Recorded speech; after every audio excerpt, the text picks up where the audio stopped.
நாங்கள் சொல்லியிருக்கேன், பேட்டியில் சொல்லியிருக்கேன், என்னை கெடுத்தவர் டி ராஜேந்திரன். ஏன் என்ன கெடுத்தாருன்னா, 8 வருஷமாக எனக்கு படம் இல்லை.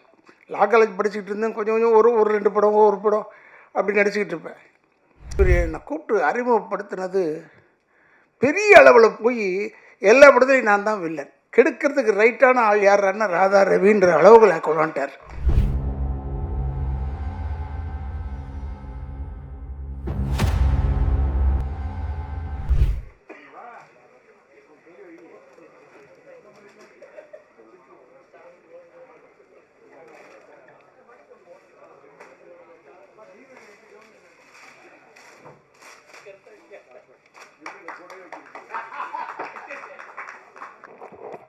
இன்ப நாள் இது, இனிய நாள் இது.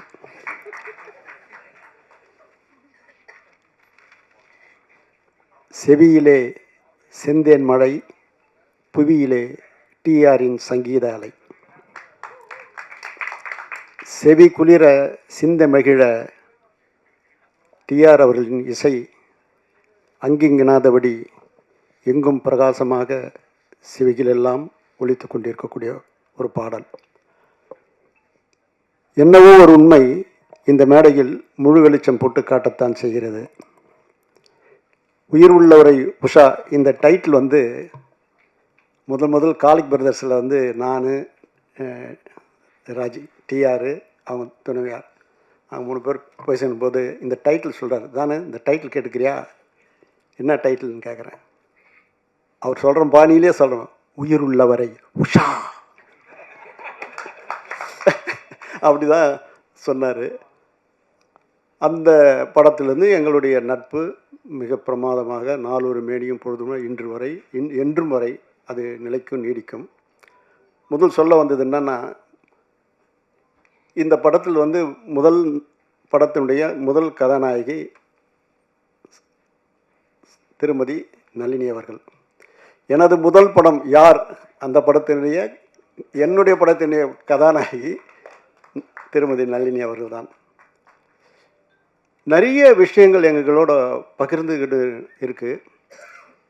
அதாவது கூலிக்காரனில் அவர் எழுதின பல்லவி தான் இன்னைக்கு வர அது நிற்குது பாருங்கள்.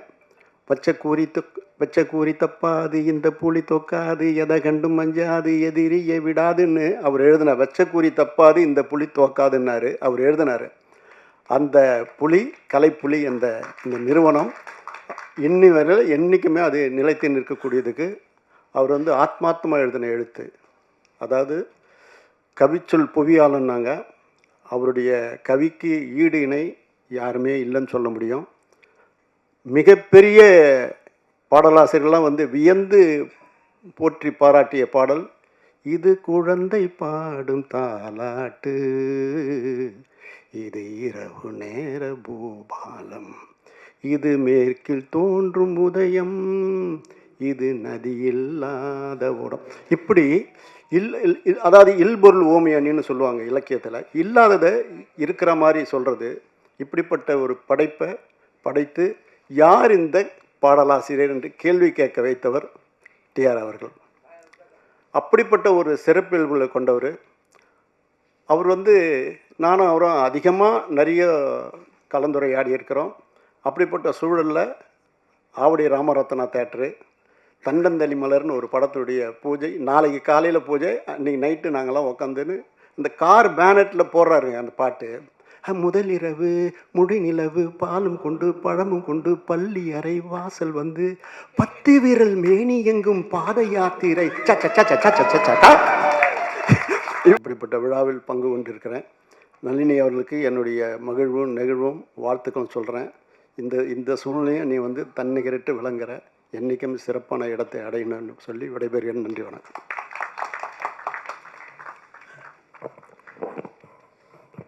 டிஆர் சார் பார்த்தாலே ஒரு வைப் ஆகிடும் போல இருக்கு. எனக்கு தெரிஞ்சு தானு சார் அதிகமான மேடைகளில் பாடுறது இந்த மேடை தான் நினைக்கிறேன்.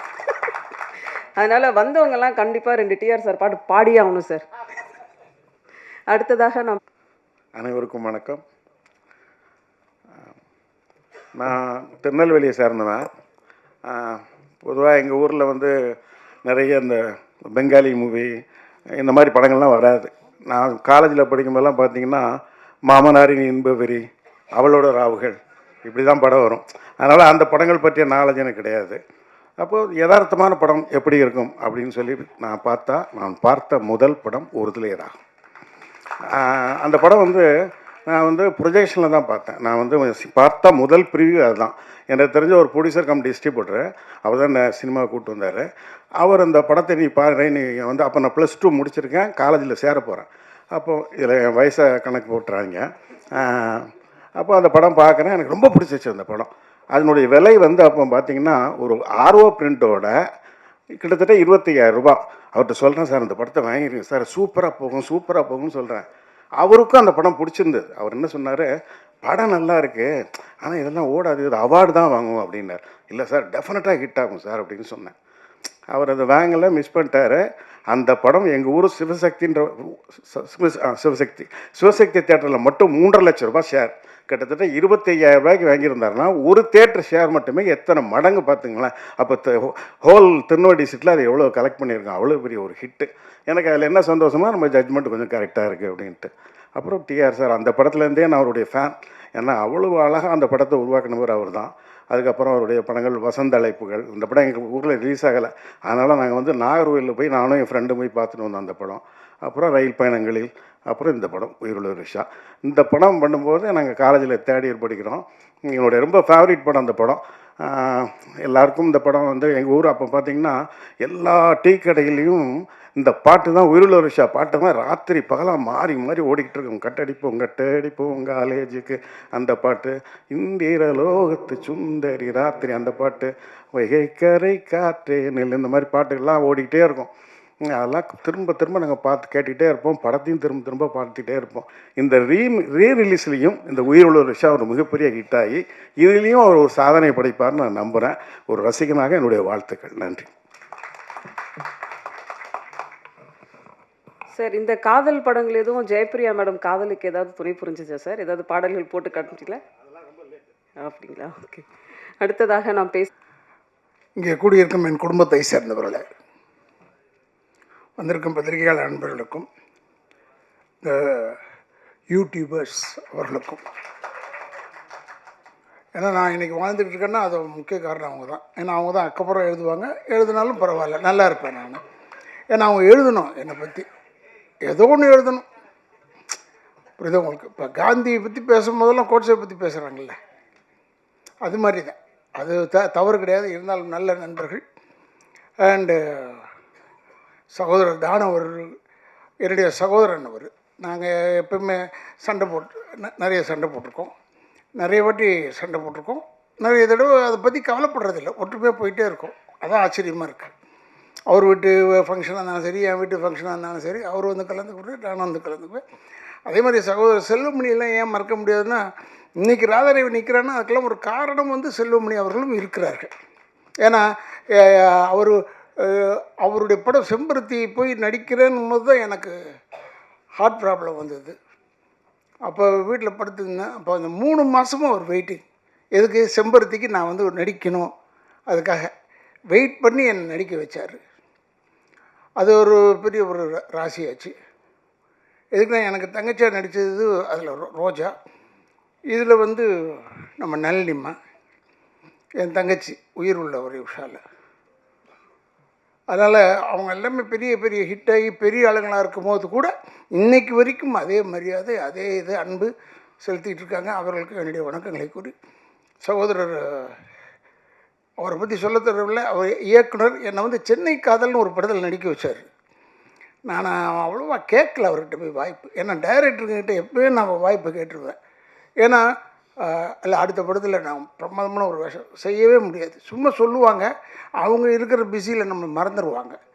அதனால் அப்பப்போ நான் அட்டெண்டன்ஸ் போட்டுக்கிட்டே இருப்பேன். இவங்ககிட்ட டைரக்டர்கிட்டையும் ப்ரொடியூசர்கிட்டையும் என் அட்டெண்டன்ஸ் இருக்கும். டிஆர்கிட்ட கவலை இல்லை, ஏன்னா அப்படி தான் ஆளினால் அழகுராஜா. அதனால் அவருக்கு எந்த ஏரியாவில் கேட்டாலும் அவருக்கு கவலை இல்லை. அவர் எப்பயுமே என்னை கூப்பிட்டு, உயிர் உள்ள வரை உஷா வரும்போது நாங்கள் சொல்லியிருக்கேன், பேட்டியில் சொல்லியிருக்கேன், என்னை கெடுத்தவர் டி ராஜேந்திரன்னு. ஏன் என்னை கெடுத்தாருன்னா, 8 வருஷமாக எனக்கு படம் இல்லை. லா காலேஜ் படிச்சுக்கிட்டு இருந்தேன். கொஞ்சம் கொஞ்சம் ஒரு 2 படம் ஒரு படம் அப்படி நடிச்சுக்கிட்டு இருப்பேன். அப்போ டிஆர் சார் வந்து எனக்கு வந்து அமெரிக்காவில் எங்கள் அக்கா இருக்கிறதுனால என்னை கூப்பிட்டுட்டே இவருக்கு எழுதி போடுற ஓஹியோவில் ஒரு ஆளை கேட்டிருக்காரு டைரக்டர் வேணும்னு அப்படின்னு கூட எழுதி போட்டேன் ஓஹியோவில். அவர் இருக்கார் ட்ரெஸ்பாஸ் அவென்யூ, அவர் பேர் மிஸ்டர் ராவ், இந்தியன். உடனே நான் எம்ஆர் ராதாசான்னு உடனே ஒத்துக்கிட்டார். ஆனால் அந்த பதிலை சொல்கிறதுக்கு மட்டும் 2 வருஷம் எடுத்துக்கிட்டார். அதுக்குள்ளேயும் பார்த்தா உயிர் உள்ள ஒரு உஷா உள்ளே வந்துச்சு. இவர் என்னை கூப்பிட்டு அறிமுகப்படுத்தினது பெரிய அளவில் போய் எல்லா படத்துலையும் நான் தான் வில்லன், கெடுக்கிறதுக்கு ரைட்டான ஆள் யாருன்னா ராதா ரவின்ற அளவுகளை கொண்டாண்டார். அதனால் என்னை வந்து ஊருக்கு போகாமல் தடுத்ததும் டிஆர் அவர்கள் தான். இல்லைன்னா நம்ம ஒழுங்காக போயிருப்பேன், அமெரிக்கா போயிருப்பேன்னு வச்சுக்கோங்க. ஆனால் அமெரிக்கா போயிருந்தால் இப்போ உங்களெல்லாம் சந்திக்க முடியுமா, உங்கள் பேர் எடுக்க முடியுமா? இந்த ஊரில் நான் பேர் எடுத்துருக்க முடியாது. இந்த பேரில் எடுத்ததுக்கு காரணம் வந்து டிஆர் அவர்கள் தான். இப்போ கூட நான் அந்த பார்த்துக்கிட்டே இருக்கும்போது தானு சார் சொன்னார், பேசும்போது இது வந்துடும். அப்புறமா டைரக்டர் சொன்னார் எனக்கு பேசும்போது அழ வந்துடும்னு. நான் உண்மையிலே பார்க்கும்போது எனக்கு அழ வந்துருச்சு. எப்படிப்பட்ட படம், எப்பேற்பட்ட படம் பா! உயிர் உள்ள ஒரு உஷா. இவரை பார்க்கறதுக்கு நான் அப்போ சாந்தி விகார் பக்கத்தில் எங்கேயோ ஒரு ஃப்ளாட்டில் இருந்தார் சார், கங்கா அப்பார்ட்மெண்ட்ஸ். அங்கே இருந்தார். போனேன் வாயா அப்படி சொல்லிவிட்டு டோரை அவருக்கு எதுவும் கிடைக்கக்கூடாது, டோர் கீரெலாம் உடனே தட்டுவார். டக் டக் டக் டக்குன்னு போட்டார். என்னென்னு பார்த்தா இவங்க கல்யாணம் பண்ணிக்க போகிறாங்க உஷா. அவங்க வந்து வெளிநாட்டுக்கு போயிருக்காங்க ஒரு ப்ரோக்ராமுக்கு. உடனே எனக்கு பாடி காமிச்சார். இந்த உயிர் உள்ள ஒரு சில ஒரு பாட்டை பாடினார், வைகை கரை காற்று நில்லுன்னு பாடினார். அப்படி யாரும் பார்த்தேன், என்னடா இந்த மனுஷன் நின்ன இடத்துல தட்டுறாரு, நின்ன இடத்துல பாடுறாரு, எப்படா இது இப்படி ஒரு மனுஷன்னா என்ன? அப்போ பார்த்தேன். இப்போவும் 40 வருஷமாக இதே மாதிரி தான் இருக்கார். அதுதான் அவர்கிட்ட இருக்கிற ஒரு பெரிய. நான் எப்பவுமே தம்பியை கூட பார்த்து சொல்லுவேன், நான் ஒரு பிள்ளைய பார்த்து சொல்லுவேன், அவன் எனக்கு ஒரு மகன் மாதிரி அவர் நான் எப்பவுமே பார்த்து சொல்லுவேன், என்ன தான் சொல்லு, அந்த டிஆர் மாதிரி நீ வர முடியாது, அப்படிப்பட்ட ஒரு ஆளைப்பா. ஆனால் எல்லாமே அவர் பிறந்த பிள்ளைங்க பூரா எல்லாமே கலை அம்சம் கொண்டது. ஏன்னா இந்த பிளட் உச்சி முடியிலேருந்து கால் வரைக்கும் கலை தான் அவருக்கு லைஃப். போய் இப்படி நிற்க முடியாது. என்னென்னா இப்போ கொஞ்சம் நேரங்கள்லாம் பார்க்க ஆரம்பிச்சிட்டாரு, அது வேறு, அதை பற்றி நமக்கு ஒன்றும் கவலை இல்லாது. என்னென்னா இவரை நம்பி நான் வீட்டுக்கு போயிட்டேன். நான் எப்போயும் அடிக்கடி வீட்டுக்கு போவேன். அப்போ சிவாஜி அப்பா வீடு பக்கத்தில் இருந்தார். அங்கே போனோம்னா மேலே நின்றுட்டே இருந்துட்டு, மேலே தானே இருக்கார், என்ன டிஆர் எப்படி இருக்கீங்க அப்படி செஞ்சுட்டார். அப்படி செய்கிறாரு, பேசக்கூட மாட்டுறாரு, ஹலோ சொல்ல மாட்டுறாரு. அந்த கோவம் எனக்கு. உடனே என்னை கூப்பிட்டு ஒரு அம்மா வந்து உங்களை உள்ளே உட்கார சொன்னாங்க. நான் இப்போ ஆஃபீஸ் ரூம் அந்த பக்கம் ரைட் சைடு உள்ளே உட்காந்துருந்தேன். வந்தார். இல்லையா இந்த டைமில் உனக்கு பேசக்கூடாது உன்னோட, அதுக்காக தான் நான் பேசலை, இதை முதல்ல தெரிஞ்சிருக்கலாம்ல எனக்கு. அவர்கிட்ட கோச்சிக்கவும் முடியாது. அவர் சொல்கிறது பூரா செய்கிறது பூரா எல்லாமே நல்லது. என்னென்னா அவருடைய இன்னொரு படத்தில் நடித்தேன், நானும் நளினியும் ஜோடி. அப்போ அதில் நான் சென்ட்ரல் மினிஸ்டராக நடித்தேன், காதல். அது ஹைதராபாத்தில் எடுக்கிறோம். என்ன ஒரு லாபம்னா டெய்லி ஒரு கோழி அவுட்டு, ரெடியாக இருப்போம் நாங்கள். இன்றைக்கின்னா கோழி ஃப்ரை பண்ணிட்டியா அப்படி சொல்லுவோம். எங்களுக்கு தெரியும் எப்படி ஒரு டெய்லி ஒரு கோழி உண்டு. அது ஒரு எல்லாருக்கும் கொடுக்குறதுல அவ்வளோ அன்பானவர். இப்போ கூட சொன்னார், அவருக்கு எழுதி வச்ச வசனம்னு தானு சார் சொன்னாங்க, நான் பார்த்ததில்லை இப்படி ஒரு மனுஷனை நான் பார்த்ததே இல்லை. ஏன்னா டைலாக்ன்றது ஒரு புக்கு கிடையாது, கையில் ஒரு பேப்பர் மட்டும்தான் இருக்கும், இந்த screenplay of the picture. Scene order படி இவர் பாட்டுக்கு சொல்லிக்கிட்டே இருப்பார் டைலாகை, நம்ம பாட்டுக்கு சொல்லிக்கிட்டே இருக்கணும். திடீர்னு ஏவிஎம்மில் எடுத்துகிட்டு இருக்கும்போது, இந்த படம் நான் காதல் ஏவியத்தில் எடுத்துக்கிட்டே இருந்தேன். இல்லை ஏன்னா நீங்கள் எடுத்தது ஏவிஎம்மில் இது தான், இந்த ஒரு சீன் எடுத்தீங்க, சுற்றி நடந்து வந்தேன். நடந்து வர இவர் பாட்டுக்கு டைலாக் சேர்க்குறாரு ஒரு பாட்டுக்கு. நானும் விடாமல் அப்படியே நடந்து பேசிக்கிட்டே இருந்தேன். அப்போ திடீர்னு ஒருத்தன் எட்டி பார்த்துட்டான் அங்கேருந்து. யார் அதை எட்டி பார்த்ததுன்னு நாங்கள் பேசிக்கிட்டு இருந்தது தான். இவர் உடனே யார் அவன் எங்கடா இருக்கான் அப்படி வந்தார். உடனே இப்படி பார்த்தாரு. பார்த்துட்டு சரி அவன் இந்த வீட்டு வேலைக்காரன், கதையை வச்சுக்க, அவனாலையும் செய்ய முடியாது, அவன் நல்ல நேரம் பாரு, இந்த வீட்டு வேலைக்காரன் ஆகிட்டான். அவன் ஓடியே போயிட்டான், அடுத்த தெருவுக்கு ஓடி போயிட்டான். இவர் கத்துல அது மாதிரி ஒரு ஒரு அழகான ஒரு விஷயங்கள் அவர்கிட்ட நிறைய இருக்குது. அவர் எப்பவுமே இன்வால்வ் ஆகிடுவார். அவர் எதில் போட்டாலும் அவர் இன்வால்வ் ஆகிடுவார். இப்போ கூட சொன்னார், உயிர் உள்ள ஒரு விஷயம் எடுக்க போகிற, திருப்பி ரீரிலீஸ் பண்ண போகிற வந்துருன்னு சொன்னார். நான் வந்துட்டேன். ஏன்னா உயிர் உள்ளவரை உஷாவில் நடிக்கும்போது என்ன பயமோ அதே பயம் இப்போவும் இருக்குது அவர்கிட்ட. ஏன்னா எனக்கு வந்து அவர் பசுக்குன்னு திட்டி விடுவார். அவர் யாரையும் பார்க்கல மாட்டார். அதெல்லாம் எவ்வளோ பெரிய ஆளாக இருந்தாலும் சரி, டக்குன்னு தப்பாக இருந்ததுன்னு நான் உடனே திட்டிட்டு. ஏன்னா இவர் வந்து அவங்க அம்மா மேலே எனக்கு இவர் மேலே ரொம்ப பிரிய வந்தது காரணம், தஞ்சாவூரில் இந்த உயிர் உள்ளவரை ஷோ நடத்திக்கிட்டு இருந்தோம். அப்போ அவங்க அம்மா வந்தாங்க, டிஆருடைய அம்மா. எவ்வளோ மரியாதை கொடுத்தாரு என் நான்லாம் தாய்னாலே நான் வீக்னஸ்ஸு எனக்கு. அப்புறம் இவர் பயங்கரமாக அவங்க அம்மாவுக்கு மரியாதை கொடுத்து கூப்பிட்றது என்னப்போ, எவ்வளோ பெரிய டிஆர் அவனை அவங்க அம்மாவுக்கு எவ்வளோ பெரிய ஒரு மரியாதை கொடுக்குறாருன்னு எனக்கு ரொம்ப அதுலேருந்து அவர் கூப்பிட்றாருன்னு உடனே நேராக போயிடுவேன். அதுக்கப்புறம் தான் மற்றது எல்லாமே. அந்தளவுக்கு ஒரு நல்ல மனிதன். அவர் டைலாக் எழுத மாட்டார், ஆனால் பேசிக்கிட்டே இருப்பார். இந்த சீனில் வந்தது அந்த சீனில் வராதுன்றது வேறு, இந்த படத்தில் வந்தது அந்த படத்தில் வராது. அந்த டேலண்ட் வந்து வேறு யாருக்குமே கிடையாது. நான் பார்த்த வரைக்கும், நான் பார்த்த நடிகர்கள் வரைக்கும் இல்லை. ஏறத்தாழ ஒரு 42 வருஷம் ஆயிடுச்சு இந்த படம் வந்து. 40 கிழிஞ்சது போ, 83 போயிட்டு அடிச்சிருக்கோம் இப்படி. ஆனால் அப்பா 40 இயர்ஸ் 42 இயர்ஸுக்கு அப்புறமா இன்னும் அதே மாதிரி இருக்கிற மனுஷன் டச் அவுட் அப்படியே இருக்கணும். டிஆர் நல்லா இருக்கணும். எங்களெல்லாம் வளர்த்து விட்டு அழகு பார்த்துட்டார். எல்லாரையும் வளர்த்து விட்டு அழகு பார்த்தார். இப்போ என்னை கூப்பிட்டதுக்கு நான் ரொம்ப பெருமைப்படுகிறேன் என்று சொல்லி என்னுடைய குடும்பத்தின் சார்பாகவும் திராவிட இயக்கத்தின் சார்பாகவும் என்னுடைய வாழ்த்துக்களை கூறி எல்லா இளைஞர்களுக்கும் ஒன்றே ஒன்று சொல்லிக் கொள்கிறேன், தாய் தந்தையரை முதியோர் இல்லத்தில் சேர்த்து விடாதீர்கள், கடைசி வரைக்கும் வச்சு காப்பாற்றுங்க என்று சொல்லி விடைபெறுகிறேன். நன்றி நன்றி நன்றி நன்றி. மேடையில் அமர்ந்திருக்கும் ஜாம்பவான்களுக்கும் இந்த மாதிரி ஒரு விழாவை உண்மையிலே நான் எதிர்பார்க்கவே இல்லை. வந்திருக்க அத்தனை நல்லுள்ளங்களுக்கும் முதல்ல என்னோடய வணக்கம். உயிர் உள்ளவரை உஷா உண்மையிலே மறக்க முடியாத நிறைய நல்ல அனுபவங்கள்லாம் இருக்குங்க. எங்கள் அம்மா வந்து நான் மண்ணாக இருந்த என்ன ஒரு சிற்பமாக்குனார். அந்த சிற்பத்துக்கு உயிர் கொடுத்த என் ஆசான், என் தகப்பன் சாமி, என் குரு. அதாவது எவ்வளோ சொன்னாலும் என் சாமிக்கு வந்து பத்தாது. ஏன்னா எங்கள் டிஆர் சார் வந்து எப்படின்னா என்னை செதுக்கினது மட்டும் இல்லை, நான் வந்து ரவி அண்ணன் சொன்ன மாதிரி நடுவில் நிறைய கோச்சிக்கிட்டு இல்லை நான் நடிக்க மாட்டேன்னு போனால் அடுத்த நாள் எங்கள் வீட்டில் வந்து இல்லை இவ திருப்பி நடிக்க வரணும்னு சொல்லிவிட்டு நான் தான் வேணும் அப்படின்னு சொல்லி திருப்பி வந்து ஆக்ட் பண்ண வைப்பார் என்ன. அதுக்கப்புறம் திருப்பி அங்கே இருக்கிற ஒரு சில ஆர்டிஸ்ட் என்ன பண்ணுவாங்க, அவங்களோட சிஸ்டர்ஸ்லாம் கொண்டு வந்து நடிக்க வச்சாங்கல்ல சார், எல்லோரும் நடிக்க வச்சாங்க.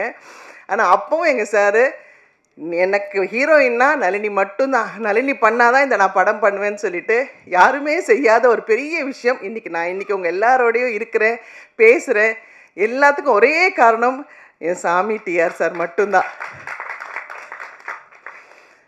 அப்போ சின்ன வயசு, புரியாத வயசு, எதுக்கு யாரோ என்னை சத்தம் போடுறாங்கன்னு சொல்லிட்டு அடிக்கடி நான் கோச்சிப்பேன். அப்போ ரவி அண்ணன் தான் வந்து ஒரு குழந்த மாதிரி, இல்லை கண்ணம்மா சினிமானா இப்படி தான் இருக்கும், ஒன்று நல்லதுக்கு தான் சொல்கிறாரு பார், நீ எவ்வளோ புத்திசாலி சொல்லி என்ன மெருகேற்றி டைரக்டர்கிட்ட நிப்பாட்டுவார். எங்கள் டைரக்டருக்கு எதுக்கு என்ன பிடிக்கும்னா, நான் வேறு எந்த டிஸ்டர்பன்ஸ் சொல்லி எங்கள் டைரக்டர் என்ன சொன்னாலும், மேலேருந்து கீழே விழ சொன்னாலும் ஏன் என்னன்னு கேட்க மாட்டேன், விழுவேன். அவர் எவ்வளோ டைலாக் சொன்னாலும் அவர் வாயை பார்த்துட்டே வந்து அதே மாதிரி பேசுவேன். அதே மாதிரி 24 மணி நேரம் அவர் நடிக்க சொன்னாலும் அவருக்கு பேக்கப் சொல்கிறதே பிடிக்காது. சூரியன் வந்தாலும் வரலைன்னாலும் நடிச்சுக்கிட்டே இருக்க சொன்னாலும் நடிச்சுக்கிட்டே இருப்பேன். அதனால் அவருக்கு நளினியை தவிர வேறு எந்த ஆர்டிஸ்ட்டுமே பிடிக்காது நான் மனசார சொல்லுவேன். ஏன்னா அவருடைய அடுத்த படம் தங்கைக்கு ஒரு கீதத்துலேயே இருக்கட்டும், உறவே காத்துக்கிலையும் நான் தான் நடித்தேன். அதுக்கப்புறம் டேட்ஸ் காரணமாக என்னால் நடிக்க முடியாமல் போச்சு. எவ்வளோ நல்ல விஷயங்கள் எனக்கு கற்றுக் கொடுத்துருக்காரு எங்கள் டைரக்டரு. எனக்கு ஒரு சமயம் நான் அவர் விட்டு வந்ததுக்கப்புறம் என்னை திருப்பி முதல்ல காதல் அழிவதில்லை எங்கள் டைரக்டர் கூப்பிட்டு என்னை பார்த்த உடனே ஒரு தகப்பன் எப்படி கண்ணீர் விடுவாரோ அந்த மாதிரி விட்டு, நான் இருக்கேம்மா உனக்கு எத்தனை படம் வேணால் நீ நடிக்கலாம் அப்படின்னு சொல்லி என்னை திருப்பியும் நடிக்க வச்ச ஒரு ஆசான் அவர். ஸோ இவருக்கு நான் என்ன சொல்கிறது என்ன பேசுகிறதுன்னு எனக்கு தெரியல. அந்த மாதிரி ஒரு தெய்வம் எனக்கு இந்த மேடையை கொடுத்துருக்கு. இப்படி ஒரு விழாவுக்கு என்னை கூப்பிட்டதுக்கு ரொம்ப ரொம்ப சந்தோஷம். அதே மாதிரி தானு சார் படத்துலேயும் நான் தான் ஃபஸ்ட்டு ஹீரோயின். பட் அவங்கள பற்றிலாம் எனக்கு பெருசாக தெரியாது. ஆனால் அதுக்கப்புறம் அவ்வளோ பெரிய டிஸ்ட்ரிபியூட்டர் அப்படிலாம் சொன்னாங்க. என்னுடைய கல்யாணத்துக்கு நிறைய உதவினார் தானு சார். அவருக்கும் என்னுடைய பெரிய நமஸ்காரங்கள்.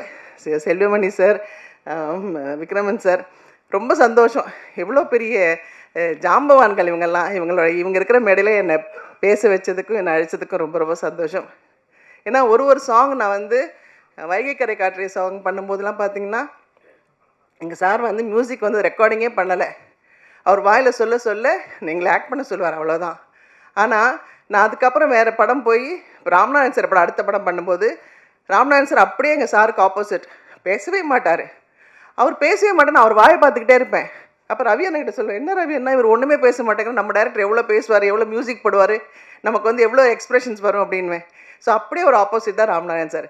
ஆனால் எனக்கு எங்கள் டைரக்டர் எப்போ கூப்பிட்டாலும் சந்தோஷமாக வந்து நிற்பேன்னா எங்கள் டைரக்டருக்காக தான். ஸோ எங்கே இருந்தாலும் எங்கே சுற்றினாலும் நான் வந்து ஏதாவது கோயிலுக்கு போகணுன்னா ஃபஸ்ட்டு என்னுடைய டேப்பில் பார்த்தீங்கன்னா எங்கள் டைரக்டரோட சாங்ஸ் தான் இருக்கும். எங்கள் டைரக்டர் தான் எனக்கு எல்லாமே, சகலமும் எங்கள் டைரக்டர் தான்.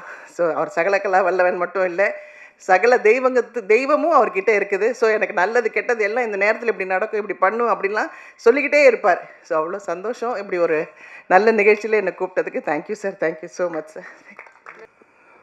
உயிருள்ளவரை உஷா ரீரிலீஸ் இந்த நிகழ்ச்சிக்கு விழாவிற்கு வருகை தந்துள்ள பத்திரிகையாளர், ஊடகவியலாளர்கள், நண்பர்கள் மற்றும் மேடையில் அமைந்திருக்கும் என்னுடைய சகோதரர் திரு டி ராஜேந்தர் அவர்களுக்கும், ராதாரவி சார் அவர்களுக்கும், நண்பர் விக்ரம் அவர்களுக்கும், சகோதரி நளினி அவர்களுக்கும் என்னுடைய மாலை வணக்கம்.